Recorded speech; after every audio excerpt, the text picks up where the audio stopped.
Hoy vamos a hablar de las transformaciones lineales. Básicamente, una transformación lineal está definida por dos axiomas. El primero dice que la transformación de una suma es la suma de las transformaciones.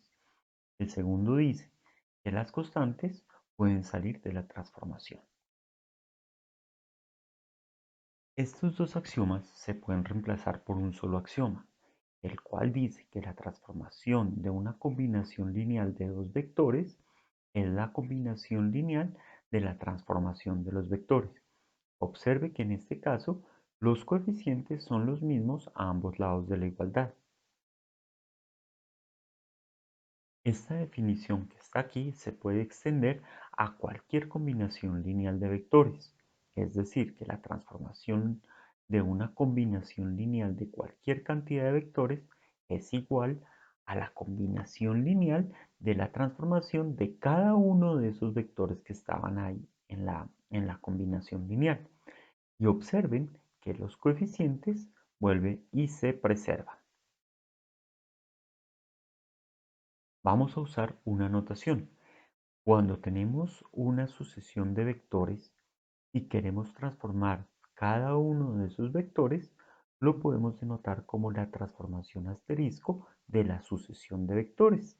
Eso equivale a tener la sucesión de la transformación de cada uno de esos vectores. En R a la n teníamos que las matrices cumplían dos funciones. Por un lado, podrían representar como un conjunto de vectores y por otro lado, se podían ver como una transformación matricial. Ahora que estamos en los espacios vectoriales, esa dualidad no se pierde. Vamos a tener A, ahora es una sucesión de vectores. Ya estos no son columnas de R a la n, son elementos de un espacio vectorial. Pueden ser polinomios, pueden ser funciones, pueden ser matrices. Bueno, recuerden que en el espacio vectorial habían dos operaciones, una suma entre vectores y una multiplicación por escalar. Entonces, eso es con lo que contamos, es decir, que con estos vectores podemos realizar combinaciones lineales. Y eso es precisamente lo que vamos a hacer. Entonces, el conjunto de vectores se convierten en una transformación al realizar una combinación lineal, en donde los escalares son los parámetros de la transformación. Es decir, que si voy a transformar, perdón, es decir, que si tengo n vectores, puedo realizar una transformación de R a la n en un vectorcito de mi espacio vectorial, que es la combinación lineal de estos vectores que tengo aquí. ¿Y cómo se hace esa combinación lineal? Pues el coeficiente, el primer parámetro multiplica el primer vector que tenemos aquí. El segundo parámetro, el segundo vector. Y así sucesivamente. ¿Ok? Entonces, cada conjunto o sucesión de vectores me define una transformación de R a la n en el espacio vectorial a donde pertenecen los vectores. Lo interesante es que se siguen manteniendo las propiedades que teníamos. La sucesión de vectores es linealmente independiente si solo si la transformación es inyectiva. La sucesión de vectores genera todo el espacio si y solo si la transformación es sobreyectiva. Y la sucesión de vectores es una base del espacio si y solo si la transformación es un isomorfismo.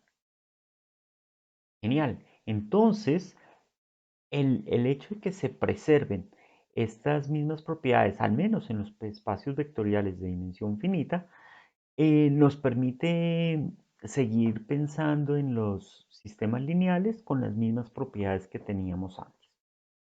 Es más, nosotros ya habíamos hablado que algunos espacios vectoriales tenían una base estándar, en la cual, pues, por ejemplo, en la de los polinomios, en la de las matrices. Entonces, como tenemos una base estándar, esa base estándar me va a definir un isomorfismo estándar. ¿Ok? Veamos un ejemplo. Tenemos la base estándar de los polinomios de grado n o menor. Esta base estándar me define el isomorfismo estándar de estos polinomios que van de R a la n más 1 en el espacio vectorial de los polinomios de grado n o menor. ¿Y cómo se define? Pues el primer elemento multiplica el primer vector, el segundo escalar el segundo vector y así sucesivamente. De esta forma, aquí puedo construir mi polinomio. Veamos un ejemplo. Por ejemplo, ¿cómo es la base, si tenemos la base estándar de los polinomios de grado 3 o menor, es esta que tenemos aquí. El isomorfismo asociado a esta base estándar, pues iría de R a la 4, porque tenemos 4 vectores, a un polinomio de grado 3 o menor. ¿Y cuál polinomio sería? Pues A0 multiplica A1, A1 multiplica AX, A2 multiplica X cuadrado y A3 multiplica X a la 3. Y este sería el polinomio. Cada vez que yo le dé valores a las A's, obtengo un polinomio diferente aquí. Los isomorfismos nos permiten dar una nueva perspectiva a las coordenadas. Por ejemplo, si tenemos que S sub B es un isomorfismo debido a la base B y se tiene que la transformación por el isomorfismo de S de B nos da el vector V, entonces podemos decir que las coordenadas del vector V en la base B son el vector X. Por ejemplo, si por el isomorfismo estándar de los polinomios de grado 3 tenemos que la transformación de 3, 5, 8 menos 2 es 3 por el primer vector de la base estándar. Entonces sería 3 por 1 más 5 por x más 8 por x al cuadrado más menos 2 por x a la 3. Entonces este vector nos da este polinomio. Por lo tanto, podemos decir que las coordenadas del polinomio en la base estándar de los polinomios de grado 3 es este vectorcito que tenemos acá, 3, 5, 8, 2.